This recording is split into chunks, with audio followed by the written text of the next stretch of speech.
Russell, tell us a little bit about Battlestar Galactica, the game. The game. It was designed by Corey Konieczka.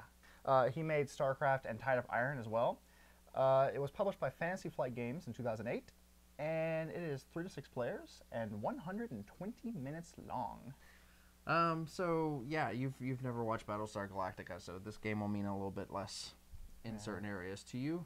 And I have watched it, and so I get a little giddy at some of the things I see in this. We're going to do things a little differently today, just because we're not going to break down so much of the gameplay, just look at the overall aspects of the game. So we'll take a look at that.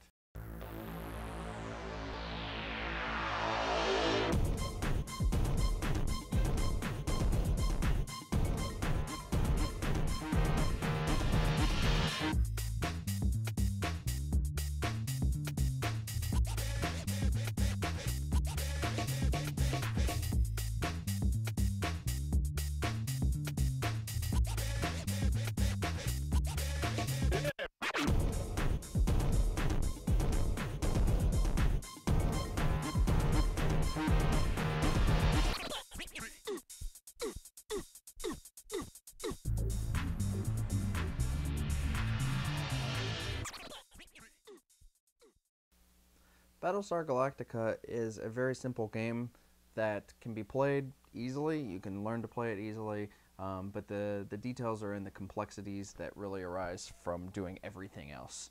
So for a little bit of a change in how we do things, I'm just going to give you the basic overview of the game.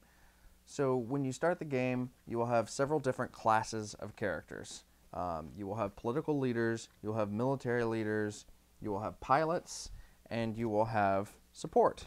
And anybody that's watched the show will recognize all the characters that are available. Your military leaders are Adama, William Adama, Saltai, Hilo, and then your political leaders are Laura Roslin, Gaius Maltar, and Tom Zarek, and then your pilots are Boomer, Apollo, and Starbuck, and then there's only one support person, and that's Chief Tyrell, Galen. And basically, to start the game out with, each player will take turns choosing a character. When you choose a character, you have to take from the category that is the most plentiful. So if nobody has taken anything, you can choose to take a military leader, political leader, pilot, or support, and then the next person has to take from a category that hasn't been taken from already. The exception is you can always take support even though there's only one character. And when the players are choosing their characters, nobody's going to know which side everybody's on. So the thing you want to do is try and balance the skills that everybody has. There are 5 different skills in the game. There's tactics, there's piloting, there's engineering, leadership, and politics. And each character will have a different mix of skills based on what their strengths are on the show. And so you want to balance that to make sure everybody has every category covered.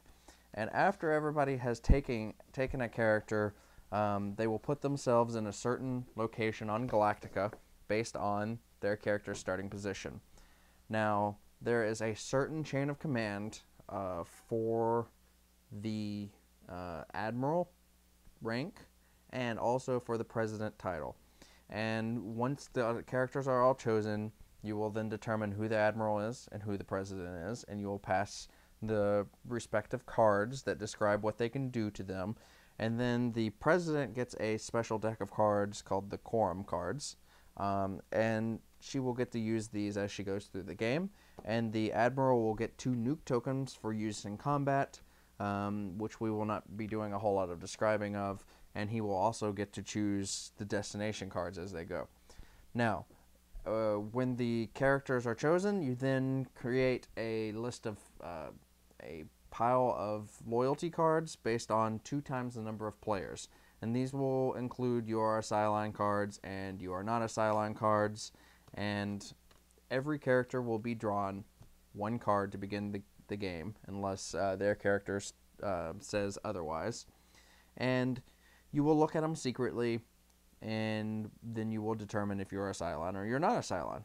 And there's a distinct possibility that at the beginning of the game, everybody will not be a Cylon, or someone could be a Cylon to begin the game.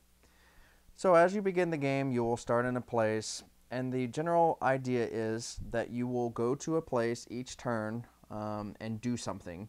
or you will use one of your skill cards from the categories that you draw to do something, or you will use one of your character abilities. Each character gets their own abilities to do something, and these somethings that you are doing, the idea is to try and help Galactica to replenish her supplies, or to help on the journey, to fight the ships that are out in space.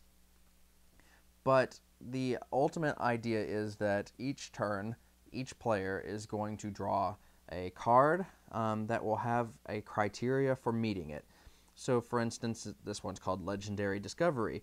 It's a 14 difficulty, and it requires purple and red skill checks.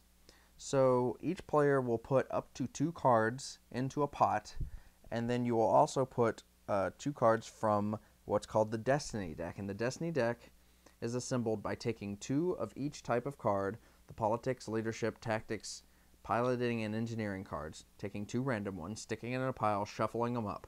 So every time you go for a skill check, the players all put 2 cards in, up to 2 cards, and the Destiny deck puts 2 cards in, and then you shuffle those all around so nobody knows what each player played, and they reveal the results.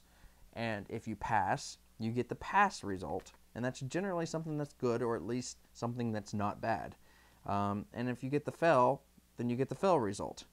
And sometimes you can choose to not even try for the skill check and just take a middle ground result. And if that happens, then it's generally not good and not horrible either. But each time you do a skill check, it will have a different result.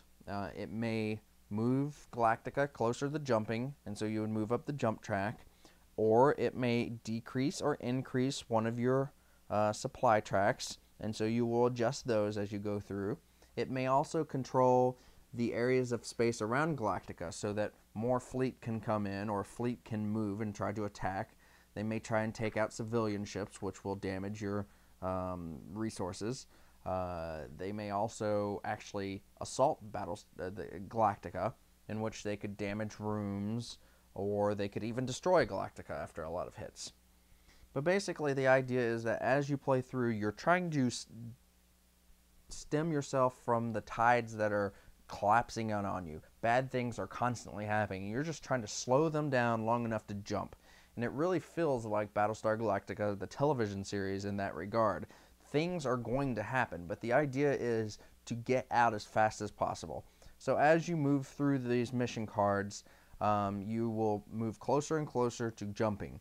And once you jump, the Admiral then chooses 2 destination cards, and he takes the 2 destination cards, he looks at them, he chooses whichever one he thinks is best for the fleet, or if he's a Cylon, which the Admiral can be, then he will choose the one that is most detrimental to the fleet. And then he will reveal the one that he chose and put the other one away, and you will go that many spaces. And so in this case, I chose 2 destination and lose 2 fuel. So you would mark down 2 fuel, and you would go 2 spaces. Now the idea of the game is that you want to get 8 spaces through space in order to win. And once you reach a total distance of 8, the humans win the game, as long as they're not out of resources at that time. When you get to 4 or above, you initiate the sleeper phase. Now the sleeper phase, now if you remember, I said whenever you're initially compiling the loyalty deck, you put 2 times the number of player cards in, plus any extras that special characters will get. And the reason is that everyone gets dealt 1 at the beginning of the game, and everyone gets dealt 1 at the sleeper phase. And if you recall, I said that there may be a case where you're playing a game and nobody is a Cylon to begin the game. But if that's the case, then someone will be a Cylon during the sleeper phase. And so there's always going to be the suspicion in this, this person did this because he's a Cylon, and this person did this because he's a Cylon. Or if this person wasn't a Cylon, he would do this. And so you're always accusing people, especially when people get to choose 2 cards and look at them and pick the one that they want. A lot of the times you can be accused of being a Cylon when you're not because of that, because the card you choose ends up being bad, but both cards that you had were bad. So the sleeper phase then puts in there's absolutely no way that all players are not a Cylon. Someone has to be a Cylon at this point. So you really know that if someone hasn't been a Cylon up to this point, then that's going to change. And so once there's a Cylon in your midst, they're going to be working against you. You're going to be trying to meet these skill checks to move you along with the best possible results. They're going to be doing their skill checks to move you along. If you suspect someone as a Cylon, you can throw them in the brig, and you can also try and remove their titles of Admiral or of President, because the President and Admiral get special abilities that could really hurt you if one of them's a Cylon. And yes, the Admiral and the President can be the same person, which could be really destructive if a person is a Cylon.